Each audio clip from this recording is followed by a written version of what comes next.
शुक्लांबरधरं विष्णुं शशिवर्णं चतुर्भुजं प्रसन्नवदनं ध्यायेत् सर्वविघ्नोपशान्तये। या देवी स्तूयते नित्यं विबुधैर्वेदपारगैः सा मे वसतु जिह्वाग्रे ब्रह्मरूपा सरस्वती। सदाशिवसमारम्भां शङ्कराचार्यमध्यमाम् अस्मदाचार्यपर्यन्तां वन्दे गुरुपरम्पराम्। ॐ सहना भवतु सहनौ भुनक्तु सह वीर्यं करवावहै तेजस्विनावधीतमस्तु मा विद्विषावहै। ॐ शान्ति शान्ति शान्तिः। ॐ माता पितृभ्यां नमो नमः। ॐ श्री गुरुभ्यो नमः। ॐ श्री महागणपतये नमः। ॐ श्री महासरस्वत्यै नमः। ॐ सर्वेभ्यो देवेभ्यो नमो नमः। ॐ सर्वाभ्यो गुरुपरम्पराभ्यो नमो नमः। தாயையும் தந்தையும் சத்குருநாதரையும் இஷ்ட தெய்வத்தையும் மனதினால் நன்கு பிரார்த்தனை செய்து சித்த சாந்தி தியானம் மானச ஜபம் ஆகியவற்றை சில நிமிடங்கள் அபியாசம் செய்வோமாக.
உருவ தியானத்தில் மிகவும் உயர்வாக உள்ளது விஸ்வரூப தியானமாகும்.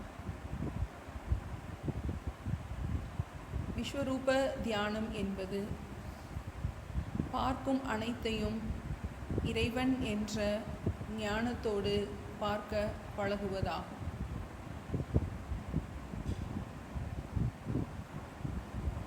சதா பேதத்தையே தர்சனம் செய்யும் நம்முடைய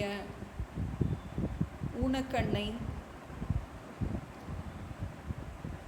மாற்றி எல்லாவற்றையும் இறைவனாக பார்க்கும் ஞானக்கண்ணே விஸ்வரூப தியானமாகும். விஸ்வரூப தியானத்தில் நாம் உலகை அறிவுபூர்வமாக பார்க்க பழகுகின்றோம். இவ்வுலகம் ஒரு நியதிக்கு கட்டுப்பட்டே இயங்கிக் கொண்டு இருக்கின்றது.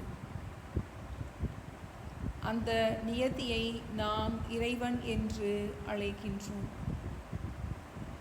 இறைவன் வேறு, இந்த நியதி வேறு அல்ல. அனைத்து நியதியும் இறைவனின் சிந்தைக்கு உட்பட்டே இயங்கிக் கொண்டு இருக்கின்றன.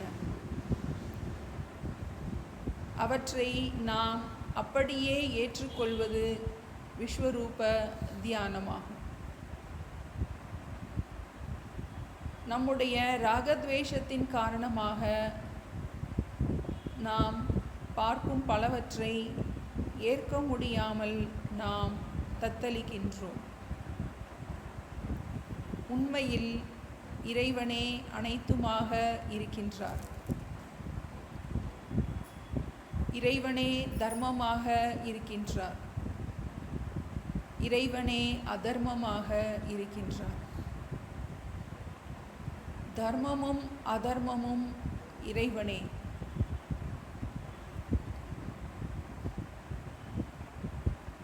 இறைவனை தவிர எதுவும் இல்லை. தர்மத்தை நாம் எவ்வாறு ஏற்றுக்கொள்கின்றோமோ அவ்வாறே அதர்மத்தையும் நாம் இறைவனாக முழுமையாக ஏற்றுக்கொள்ள பழகுவது விஸ்வரூப தியானமாகும்.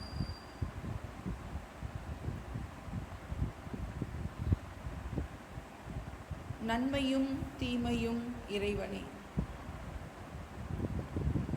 உண்மையில் நன்மை என்றோ தீமை என்றோ எதுவும் இல்லை. இறைவன் மட்டும்தான் இருக்கின்றார். விவகாரத்தில் இதை பல நேரங்களில் நம்மால் ஏற்க முடியாமல் தத்தளிக்கின்றோம். பல விஷயங்கள்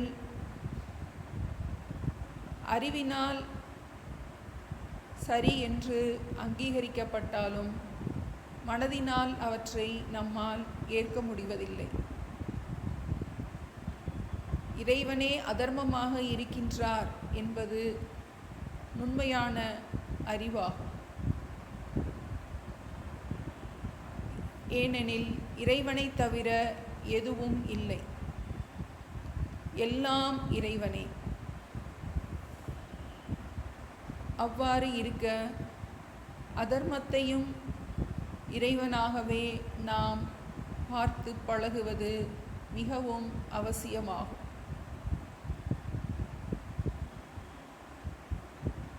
பல நேரங்களில் நீண்ட நாள் நாம் தர்மத்தை அபியாசம் செய்திருந்தாலும் பிறர் அதர்மமாக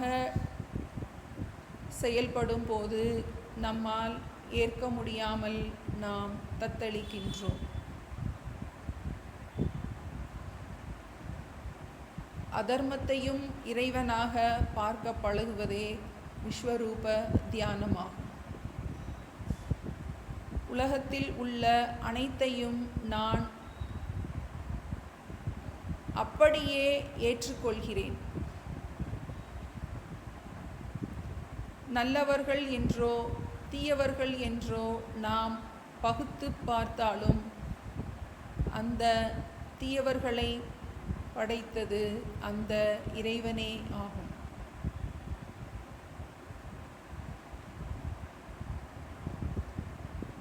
நன்மையையும் தீமையையும் நாம் இறைவனாக பார்க்க பழக பழக அதர்மத்தை நாம் இறைவனாக பார்க்க சிறிது சிறிதாக பழகத் தொடங்குவோம். தர்மத்தையும் அதர்மத்தையும் இறைவனாகவே பார்க்க பழகாமல் நம்மால் உணர்ச்சியிலிருந்து விடுபட முடியாது. இறைவனே தர்மமாகவும் அதர்மமாகவும் இருக்கின்றான். தர்மிகளை சிருஷ்டித்த அதே இறைவன்தான் அதர்மிகளையும் சிருஷ்டித்து உள்ளான். அனைத்தையும் அப்படியே நாம் ஏற்றுக்கொள்வது என்பது விஸ்வரூப தியானமாகும்.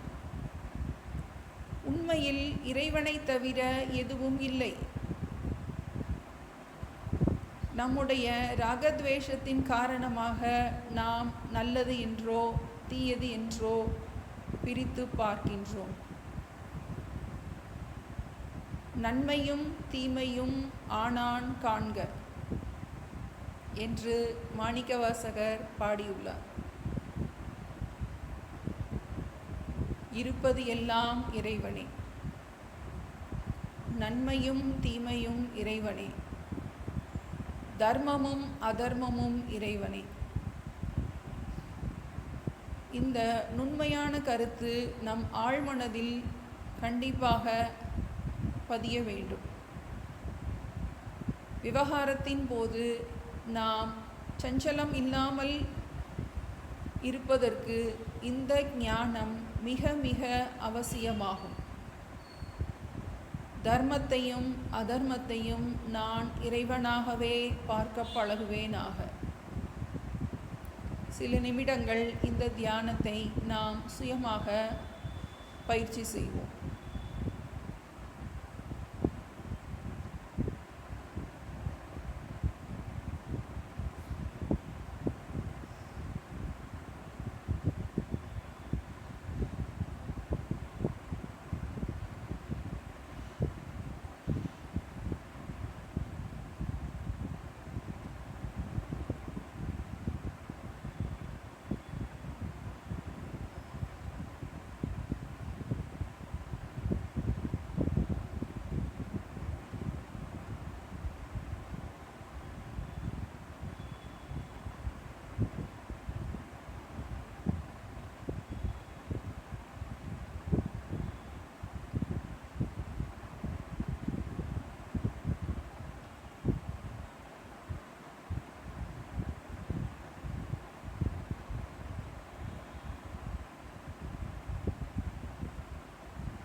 असतो मा सद्गमय तमसो मा ज्योतिर्गमय मृत्योर्मा अमृतंगमय। ओम शांति शांति शांति।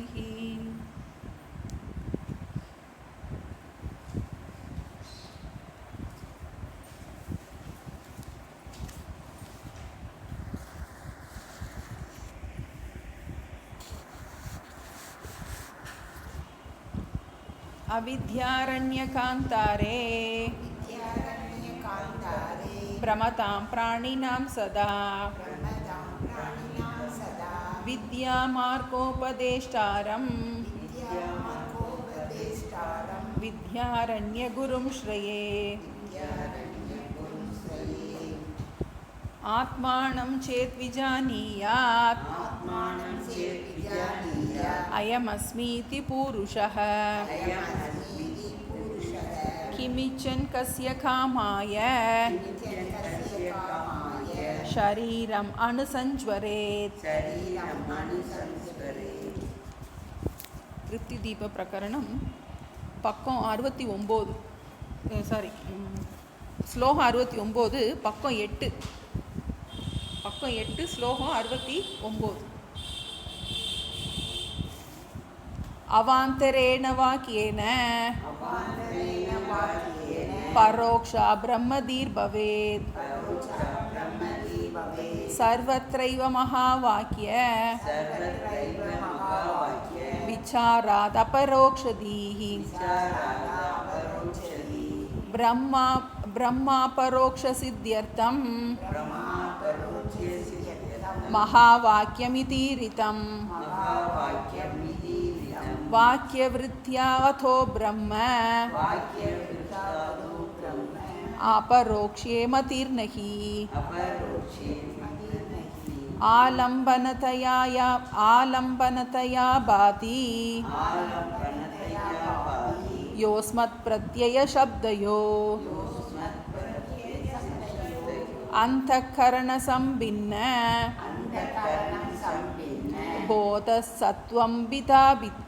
बोधसत्त्वं पदाभितः मायोपाधिर्जगद्योनिः सर्वज्ञत्वादिलक्षणः। பாரோக்ஷ்ய சபல சத்யஹ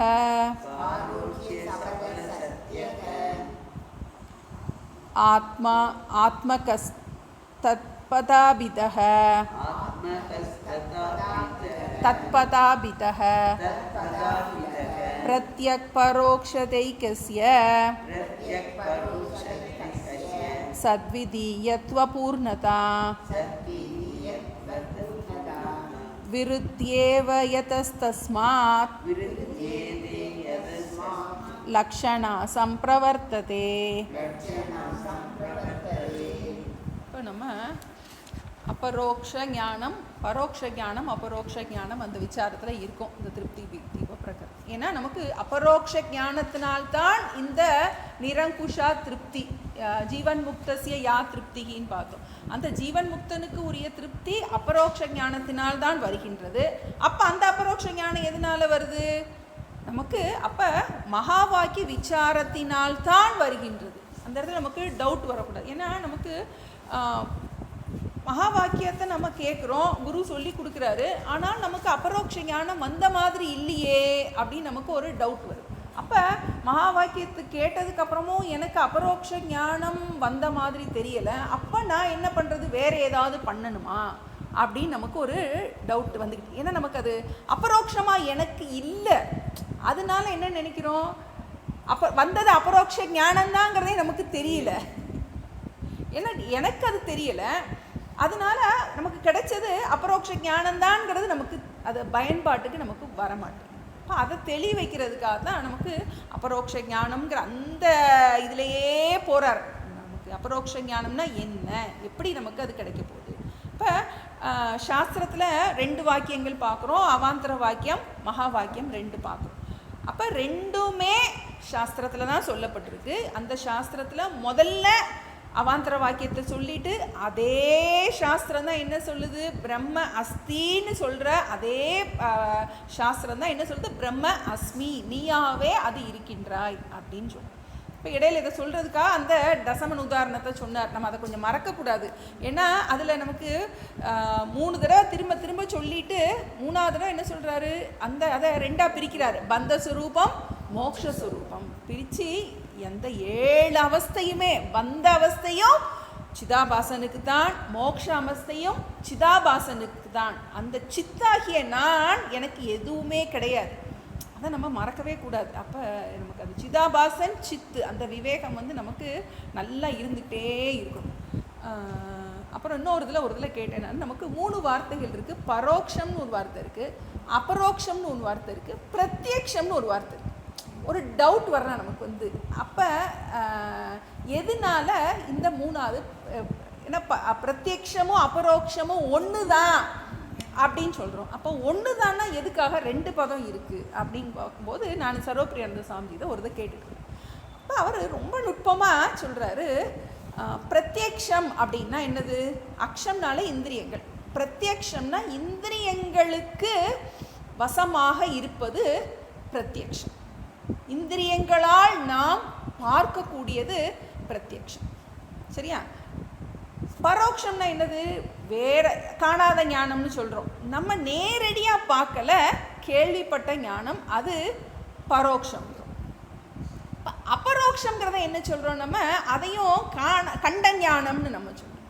இப்போ அவர் சொல்கிறாரு, எப்படி சொல்கிறாருன்னா, வஸ்துன்னு வரும்போது அதை நம்ம எப்படி சொல்கிறோம், பிரத்யக்ஷம்னு சொல்கிறோம். வஸ்து கிட்ட நேரடி ஞானம் வரும்போது, வஸ்துக்கள் நம்ம ஏற்கனவே இந்த ஞானத்தை 2ஆக பிரித்தோம். அபரோக்ஷ வஸ்துவில் இருக்கிற ஒரு ஞானம், அபரோக்ஷ ஞானம்னு ஒன்று இருக்குது அப்படின்னு பார்த்தோம். இப்போ அதை அவருக்கு ரொம்ப கிளியராக டிஃபைன் பண்ணி கொடுக்குறாரு. அப்போ எதுக்காக 2 பதம் இருக்குது, அபரோக்ஷத்துக்கும் பிரத்யக்ஷத்துக்கும் என்ன வித்தியாசம்? அபரோக்ஷங்கிறதும் டைரக்ட் நாலேஜ் தான், ஆனால் அந்த அபரோக்ஷ ஞானம்ங்கிறது இந்திரியங்களால் அறியப்படாத நேரடி ஞானம். அதனால தான் பரோக்ஷங்கிறது காணாத ஞானம், அபரோக்ஷங்கிறது பரோக்ஷம்னு போட்டிருக்காரு. பரோக்ஷம் அல்லாதது, அதை பிரத்யக்ஷத்தில் போட முடியல. ஏன்னா பிரத்யக்ஷங்கிறது வஸ்துக்களில் தான் இருக்குது. இந்திரியங்களுக்கு நேரடியாக நம்ம தொடுறோம், பார்க்குறோம், கேட்குறோம், முகர்றோம், இந்த மாதிரி இந்திரியங்களுக்கு வசப்பட்ட விஷயங்களே எல்லாம் என்ன சொல்கிறோம், நம்ம வந்து பிரத்யக்ஷம்னு சொல்கிறோம், வஸ்துக்களில் பிரத்யக்ஷம்னு சொல்கிறோம். இந்த விஷயங்களில் இருக்கும்போது அதை அபரோக்ஷம்னுங்கிற சொல்ல பயன்படுத்துகிறோம். இப்போ நமக்கு அது கொஞ்சம் கேட்டேன், ரொம்ப தெளிவாக இருந்துச்சு. அப்போ நமக்கு பிரம்மங்கிறது வந்து பிரத்யக்ஷமாக நம்ம பார்க்க முடியாததாக இருக்குது, ஆனாலும் பார்க்கக்கூடியதாக இருக்கின்றது, அறிவினால் பார்க்கக்கூடியதாக இருக்கின்றது. அதனால தான் அது அபரோக்ஷ ஞானம். இது நமக்கு நல்லா கொஞ்சம் ஆழமாக இருந்துச்சு. ஏன்னா நம்ம இதுக்குள்ளே போகிறோம். அப்போ இந்த பதம் எதுக்காக பயன்படுத்தப்படுது? வஸ்துக்களில் நம்ம இப்போ என்னோட செல்ஃபோன் இங்கே இருக்குன்னா இது எனக்கு பிரத்யக்ஷமாக இருக்குது, எங்கேயோ இருக்குன்னா அது பரோட்சமாக இருக்கின்றது. இப்போ ஞான விஷயத்தில் வரும்போது பரோட்சம் அபரோக்ஷங்கிறது ஞான விஷயத்தில் நம்ம பயன்படுத்துகிறோம். நமக்கு ஒரு விஷயம் ஒரு நமக்கு இப்போ என்ன பிரச்சனை இங்கே வருது, நமக்கு நித்திய அபரோக்ஷமான பிரம்மன் கிட்ட எப்படி பரோட்ச ஞானம் அபரோக்ஷ ஞானம் வருது அப்படிங்கும்போது, பிரம்மன் நித்திய அபரோக்ஷமாகத்தான் இருக்கின்றது, நீ அதை கவனிக்கலை, நீ அதை கவனிக்காததுனால அது பரோட்சம் மாதிரி இருக்குது. நம்ம இங்கே ஈஸ்வரனுக்கே அந்த லட்சணம் பார்த்துட்டு இருக்கோம், பரோட்சம் மாதிரி இருக்குதுன்னு பார்த்தோம். இப்போ நம்ம அந்த இடத்துல தான் பார்த்துட்ருக்கோம்.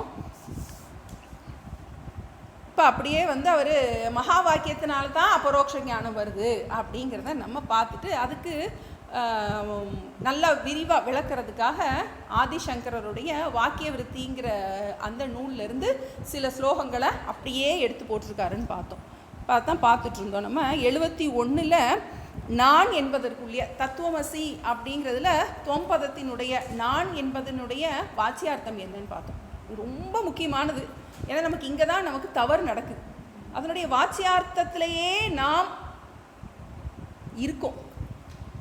லட்சியார்த்தத்தை பற்றின அறிவு நமக்கு இருந்தால் கூட நாம் சிந்திப்பதெல்லாம் என்னவா இருக்கும், வாச்சியார்த்தத்திலேயே நாம் சிந்திச்சிட்ருக்கோம். அப்போ வாச்சியார்த்தம் என்னவா சொல்லப்பட்டிருக்கு அப்படின்னா, அந்த கரண சம்பின்ன போதகன்னு ஒரு முக்கியமான வார்த்தை சொன்னார் நமக்கு.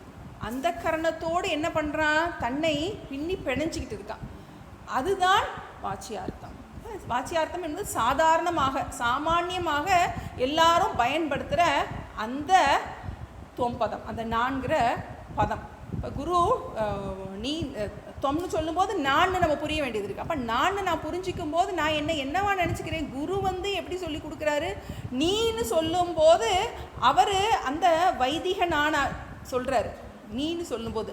ஆனால் நான் என்ன பண்ணுறேன், என்ன அந்த குறுகியதாகவே நாம் என்ன நினச்சிக்கிறேன், நான் வாச்சியார்த்தத்திலே இருக்கேன். அதனால தான் அவர் நல்லா பிரித்து எதனால அந்த தப்பு நடக்குது, பரோட்சமாகவே இருக்கிற மாதிரி நம்ம நினைக்கிறோம். அபரோக்ஷ ஞானம்தான் குரு கொடுத்தாலும், ஆனால் அந்த இடத்துல குரு சொல்கிறத ஒன்று நாம் கிரகிக்கிறது வேறையாக இருக்குது அப்படிங்கிறது அந்த 3 பதங்கள் பார்த்தோம். சப்தம், வஸ்து, இன்னொன்று பிரத்யயம் அப்படிங்கிறத பார்த்தோம்.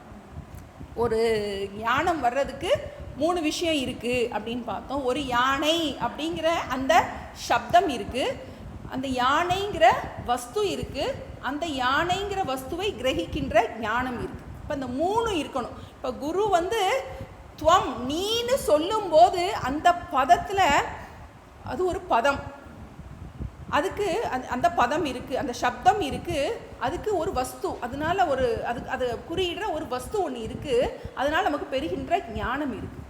அப்போ இது 3 என்னவா இருக்கணும், குரு சொல்கிறத கரெக்டாக கிராஸ் பண்ணணும் நம்ம.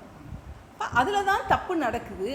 அதனால் நீ வந்து அபரோக்ஷ ஞானம் குரு சொல்லி கொடுத்ததுக்கப்புறம் நீ எதுவும் பண்ண வேண்டியதில்லை, நீ சரியாக புரியலை அப்படிங்கிறதுக்காக நீ வந்து அதை சரியாக உள்வாங்கலை, அதுக்காக அதை பிரித்து சொல்கிறார். இப்போ அந்த கரண சம்பின்ன போதக, அதை மறக்கவே கூடாதுன்னு பார்த்தோம். அதைத்தான் நான் நினச்சிக்கிட்டு இருக்கேன். அந்த கரணம்னு சொல்லும்போது இதில் வந்து சூக்ஷ்ம சரீரத்தை சொல்கிறாரு, ஆனால் நம்ம ஸ்தூல சரீரம் காரண சரீரம் எல்லாத்தையும் சேர்த்துக்கிறோம் நம்ம எல்லாத்தையும். ஆனால் இங்கே நமக்கு அதிகமாக நமக்கு துக்கத்தை தருது என்னது, அந்த கரணம் தான் துக்கத்தை தருது. அதுதான் நமக்கு சுகபோத ஆயத்தனமாக இருக்குது. சுகத்தையும் துக்கத்தையும் நாம் அனுபவிக்கின்ற இடம் வந்து நமக்கு அந்த கரணமாக இருக்குது. அதனால் அதை வந்து வாச்சியார்த்தமாக எடுத்திருக்காரு. அதே மாதிரி அடுத்து ஈஸ்வரனுக்குரிய வாச்சியார்த்தம் என்ன சொல்லப்பட்டிருக்கு, மாயா உபாதிகி ஜெகத் யோனிகி அப்படின்னு ஈஸ்வரனுக்கு சொல்கிறார். மாயா சக்தியை தன்னுடைய உபாதியாக கொண்டவர். இதை இப்படி எடுக்கும்போது நம்ம ஜீவனுக்கு என்ன உபாதி? அவித்யா உபாதி. அதை நம்ம போட்டுக்கலாம் நம்ம. ஏன்னா அவன் தன்னை என்னவா நினைக்கிறான்? அஜ்ஞானத்தின் காரணமாக தன்னை அந்தக்கரண சம்பின்ன போதகன் நினைக்கிறான். அந்தக்கரண சம்பின்ன போதகன் கொடுத்துருக்கு. அது காரணம் என்ன? எதனால் அவன் தன்னை அந்தக்கரணத்தோடையும் தேகத்தோடையும் நினச்சிக்கிறான்? தான் பூர்ணன்கிறதை பூர்ணமாம் தன்னை மறந்த வேதமையே அஜ்ஞானம், மறக்கவே கூடாது. அதன் காரணமாக அப்போ அவனுடைய உபாதி என்ன? இதில் அவர் சொல்லப்படலை, ஆனால் நம்ம போட்டுக்கலாம். இதில் ஈஸ்வரன் மாயா உபாதி. அவர் ஒரு சிருஷ்டி பண்ணியிருக்காரு, ஒரு பெரிய ஜெகத்தை சிருஷ்டி பண்ணியிருக்காரு. நமக்கு நாமே ஒரு சிருஷ்டி பண்ணியிருக்கோம் அஜ்ஞானத்தின் காரணமாக. அப்போ அவித்யா உபாதி சேர்த்து போட்டுக்கலாம். அவித்யா உபாதி அந்தக்கரண சம்பின்ன போதக. அவித்யா உபாதியின் காரணமாக தன்னை அந்தக்கரணத்தோடு பிழைத்து கொண்டிருக்கின்ற அந்த சைத்தன்யம் வாச்சியார்த்தம். இப்போ நமக்கு லட்சியார்த்தம், நமக்கு அடுத்த லட்சியார்த்தம் சொல்ல போகிறார். இப்போ ஈஸ்வரனுடைய இது என்னது? மாயா உபாதிகி ஜெகத் யோனிகி. மாயைங்கிற சக்தியின் காரணமாக இந்த ஜெகத்துக்கு கர்த்தாவாக இருக்கின்றார். அதை பார்த்துட்டோம் நம்ம. இது அப்போ ஈஸ்வரனுடைய லட்சணம், தத்பத வாச்சியார்த்தம். இப்போ நம்ம பார்த்தோம், அந்த பதத்தில் இருக்க அந்த மகா வாக்கியத்தில் இருக்க எல்லா பதங்களுக்கும் நமக்கு அர்த்தம் கரெக்டாக தெரியணும். ஒரு வாக்கியத்தினுடைய முழுமையான அர்த்தம் தெரியணும்னா அந்த பதத்தினுடைய அர்த்தம் நமக்கு தெரியணும். இப்போ நமக்கு இந்த பதத்தில் 2 விதமான பொருள் எடுக்க போகிறோம். ஒன்று வாச்சியார்த்தம், இன்னொன்று லட்சியார்த்தம். இப்போ அடுத்தது 2க்கும் ஐக்கியம் சொல்லும்போது விரோதம் ஏற்பட்டால் என்ன பண்ணணும்? நம்ம லக்ஷணாவிருத்தியை எடுக்க வேண்டும் அப்படிங்கிறத பார்த்துட்ருக்கோம். அதுதான் என்னது நமக்கு? பிரத்யக் பரோக்ஷதையா ஏகசிய. ஒன்று என்னவா இருக்குது? பிரத்யக்கா இருக்குது, இன்னொன்று ஏக்கமாயிருக்கு. இப்போ ஒன்று ஜீவன் பலவாக காட்சி அளிக்கின்றது, ஆனால் ஈஸ்வரன் ஏக்கக அப்படின்னு சொல்கிறோம். அப்படி சொல்லும்போது என்ன ஆகுது? விரோதம் ஏற்படுது. ரெண்டையும் எப்படி ஐக்கியம் பண்ண முடியும்? ரெண்டும் ஒத்த கருத்தாக இருந்தால் ஐக்கியம் பண்ண முடியும். ரெண்டு வேறு வேறையாக இருக்கும்போது எப்படி ஐக்கியம் பண்ண முடியும்? ரெண்டும் பின்ன ரெண்டுக்கும் கொஞ்சம் கூட யானைக்கும் எலிக்கும் சம்பந்தம் சொல்கிறது மாதிரி என்ன இருக்குது நமக்கு? அது அவ்வளோ சர்வஜத்துவன் எங்கே, அல்பமான நான் எங்கே நம்ம?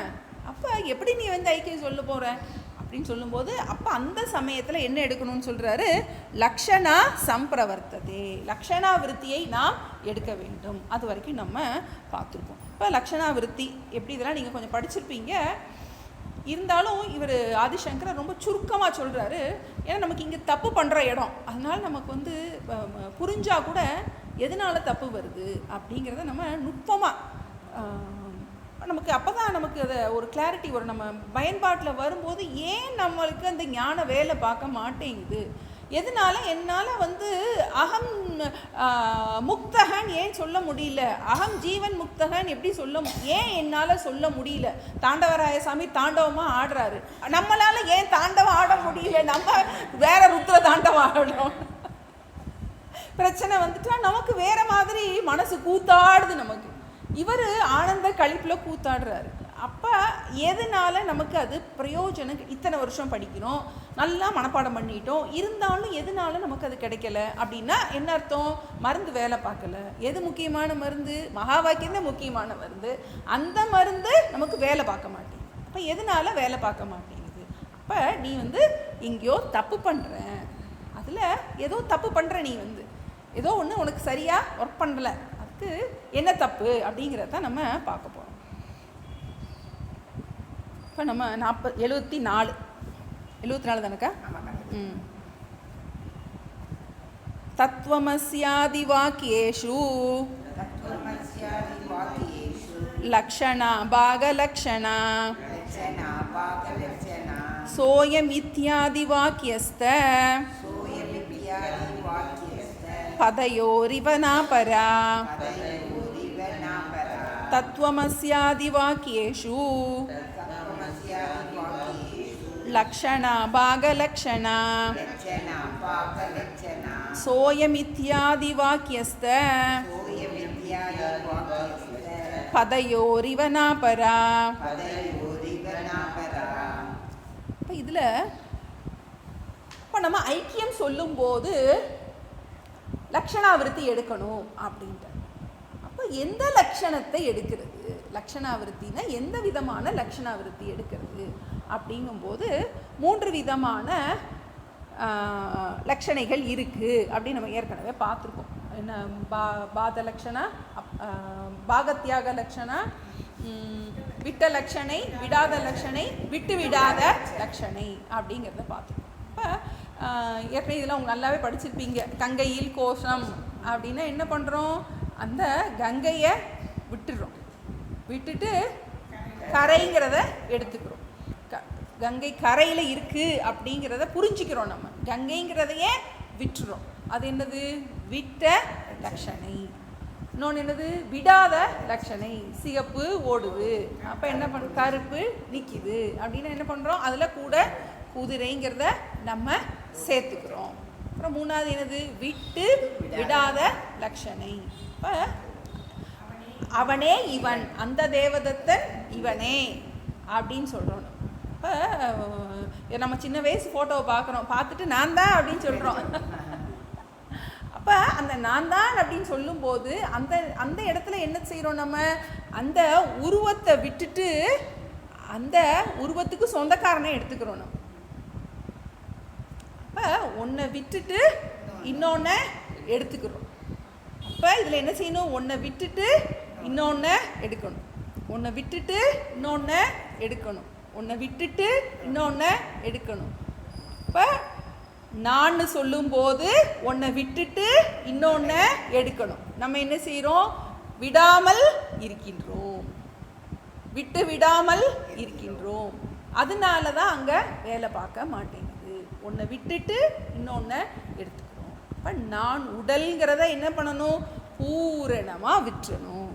நான் மனசுங்கிறத பூரணமாக விட்டுறணும். நான் சம்சாரிங்கிறத பூர்ணமாக விட்டுறணும். நான் ஜீவன்கிறத பூர்ணமாக விட்டுறணும். நான் சிதாபாசன் பூர்ணமாக விட்டுறணும். எனக்கு கஷ்டம் இருக்குது பூர்ணமாக விட்டுறணும். விட்டுட்டு எதை எடுக்கணும், நம்ம அகம் பூர்ணக அப்படிங்கிறத எடுக்கணும். அப்போ அந்த இடத்துல தான் நம்ம லக்ஷணையை தவற விட்டுறோம். புரிஞ்சாலும் அதை என்ன பண்ண மாட்டேங்கிறோம், சரியாக எடுக்க மாட்டேங்கிறோம். அதான் சொல்கிறார். இப்போ நமக்கு இப்போ எந்த லக்ஷணை எடுக்கணும் அப்படி இவர் டெக்னிக்கலாக தான் சொல்கிறார். நமக்கு அப்படி அப்படி வியாக்கரணமாக தான் போயிட்டுருக்கு. இன்னும் 2-3 ஸ்லோகம் கொஞ்சம் நல்ல டஃப்பாக வியாக்கரணமாக தான் போயிட்டுருக்கு.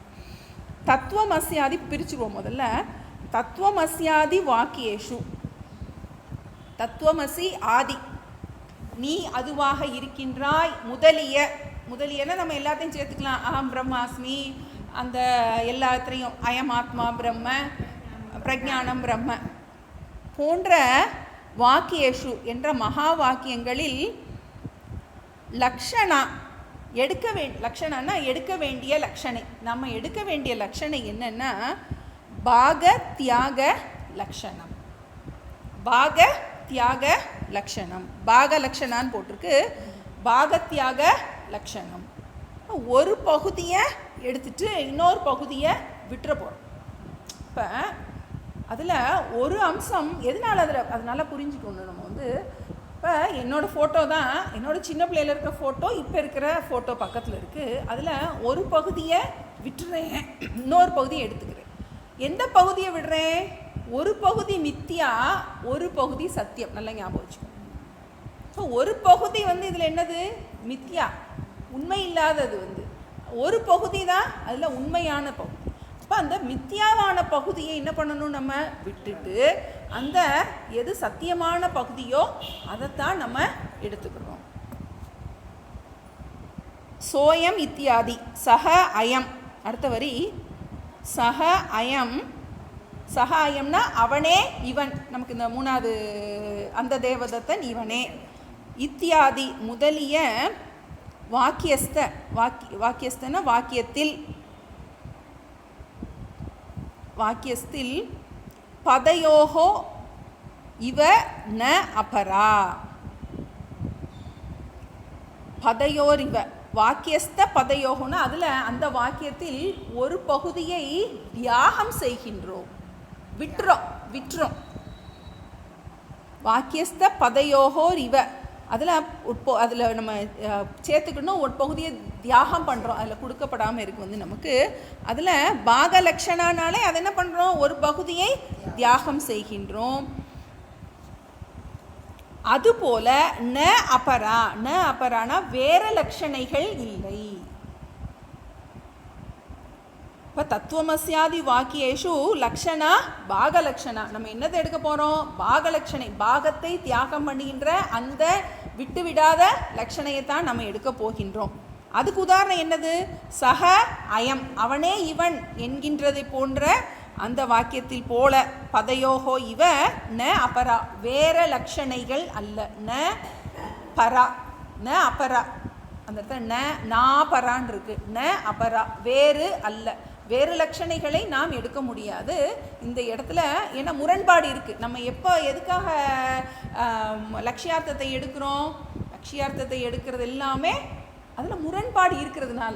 குருபிரானந்த சாமி சொல்கிறாங்க, வாழ்க்கையில் நம்ம வியாவகாரிக திருஷ்டியில் நம்ம லட்சியார்த்தமே எடுக்கக்கூடாதான். நம்ம லட்சியார்த்தம் எடுத்த இவன் இதனால தான் இப்படி சொல்லியிருப்பான் அப்படின்னு ஒன்றொன்னே என்ன பண்ணுவோம், நம்ம உள்ளர்த்தத்துக்குள்ளேயே ரொம்ப போனோம்னா நமக்கு வந்து நிம்மதியே இருக்கு. நமக்கு இதில் எந்த விதமான முரண்பாடு இருக்கிறதுனால என்ன பண்ணுறோம், நம்ம இந்த வாச்சியார்த்தத்தை எடுக்காமல் லட்சியார்த்தத்தை எடுக்கின்றோம். அந்த லட்சியார்த்தத்தை எடுக்கும்போது எப்படிப்பட்ட அந்த லட்சணை எடுக்கின்றோம், விட்டு விடாத லட்சணை, பாகத்தியாக லட்சணை எடுக்கிறோம். இப்போ அடுத்து இன்னொரு ஒரு பூர்வபக்ஷம் வருது நமக்கு.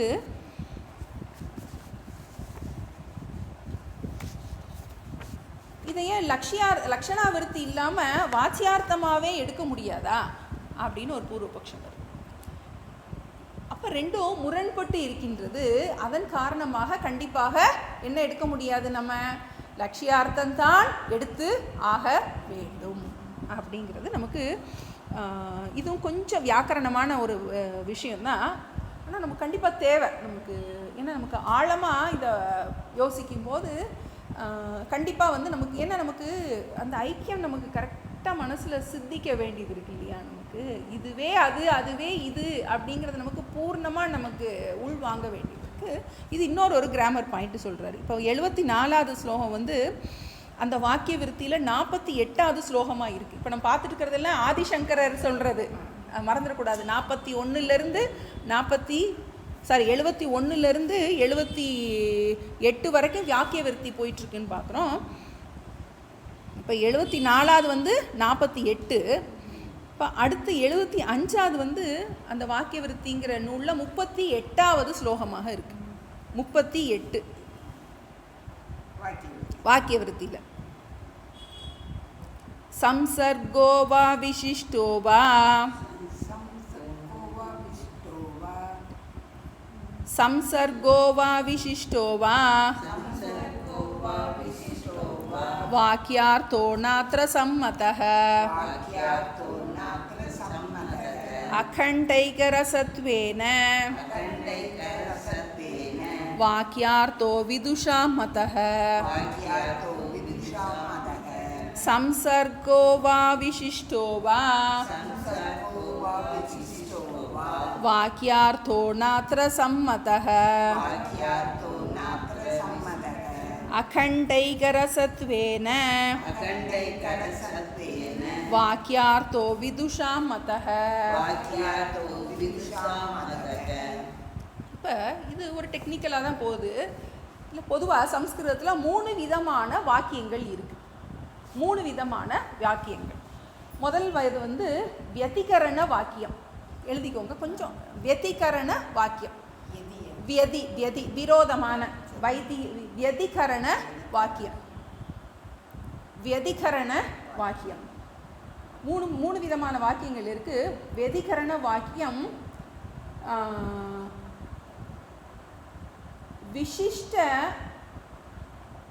விசிஷ்டார்த்த போதக, விசிஷ்டார்த்த போதக சாமானாதிகரண்யம். விசிஷ்டார்த்த போதக சாமானாதிகரண்யம், அதாவது ஏற்கனவே இதெல்லாம் உங்களுக்கு இதில் வந்திருக்கும், அடிக்கடி கைவில நாணயத்தில் உங்களுக்கு நிறையா இதில் வரும். வியதிகரண வாக்கியம், இன்னொன்று சாமானாதிகரணத்திலேயே அதில் ஒரு விசிஷ்டார்த்த போத சாமானாதிகரண்யம், மூணாவது நிர்விசேஷ போத சாமானாதிகரண்யம். நிர்விசேஷ போத சாமானாதிகரண்யம் முதல்ல எழுதிக்கோங்க, அப்புறம் நான் இதுக்கு விளக்கம் சொல்கிறேன். ஒன்று வியதிகரண வாக்கியம், வியதிகரண வாக்கியம். ரெண்டாவது விசிஷ்ட போதக வாக்கியம், விசிஷ்ட போதக சாமானாதிகரண்ய வாக்கியம். மூணாவது நிர்விசேஷார்த்த போதக சாமானாதிகரண்யம், நிர்விசேஷ போத சாமானாதிகரண்யம். இப்போ வியதிகரண வாக்கியம் அப்படின்னா, இப்போ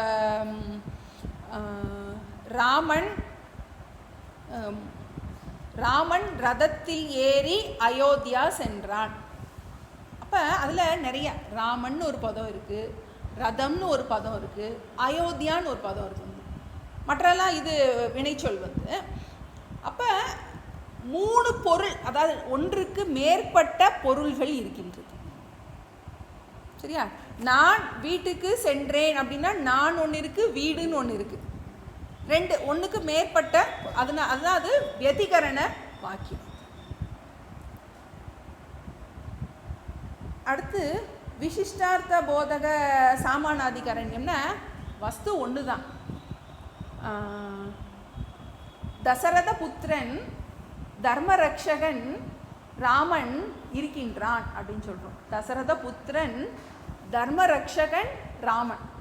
அப்போ ராமன் தான், மற்றது எல்லாமே அவனுக்கு விசேஷணமாக இருக்குது. விசேஷணம்னா அட்ஜெக்டிவ், அவனை குறிப்பிட்டு சொல்கிற அந்த விசேஷணமாக இருக்கின்றது. தசரத புத்திரன் தர்மரக்ஷகன் ராமன் இருக்கின்றான். இப்போ ஒன்று தான், ஒரு ஆளை பற்றி தான் அது விசேஷமாக சொல்லப்படுகின்றது, அது விசேஷமாக சொல்லப்படுகின்றது. இப்போ நம்ம தத்துவமசி எப்படி எடுக்க போகிறோம், எதுக்காக இப்போ படிச்சுட்டு இருக்கோம்? இப்போ தத்து துவம் அசி, அது ரெண்டா ஒன்றா? தத்து துவம்னு 2 பதம் இருக்குது நமக்கு. தத்தையும் துவம்மையும் ஒன்றுன்னு போட போறியா, 2ன்னு போட போறியா? அதுக்காக தான் இந்த விசாரம். அப்போ மூணாவது என்ன பார்த்தோம்? நிர்விசேஷார்த்த போதக. அது வந்து அதுக்கு இன்னொரு பொருள் இருக்குது, வந்து அதுதான் நம்ம எடுக்க போகிறது. அகண்ட ஏகரசம் அப்படின்னு இருக்குது. அகண்ட ஏகரசம் ஒன்று தான், வேறு வேறாக இருக்கின்றது. இப்போ அதுக்கு ஒரு பொருள் இது சொல்கிறாங்க. இப்போ சென்னைன்னு சொன்னாலும் மெட்ராஸ்ன்னு சொன்னாலும் ஒன்று தான். அது மாதிரி 2க்கும் வேறுபாடு இல்லை, 2க்கும் வேறுபாடு இல்லை. இப்போ அதுதான் இவர் சொல்ல வர்றாரு. சம்சர்கோவா விசிஷ்டோவா. இந்த சம்சர்கக அப்படிங்கிறது வந்து இதை எப்படி நம்ம எடுக்கிறது அப்படின்னா, சம்சர்க்கம்னா குண குணி சம்பந்தம், குண குணி சம்பந்தம்.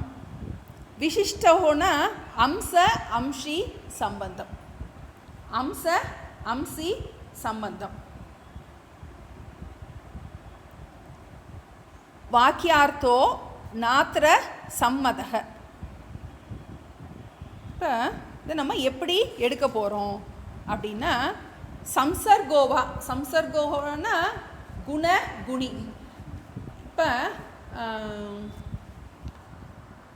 இப்போ ஒரு மலர் இருக்குது, சிகப்பு மலர் அப்படின்னு சொல்கிறோம்.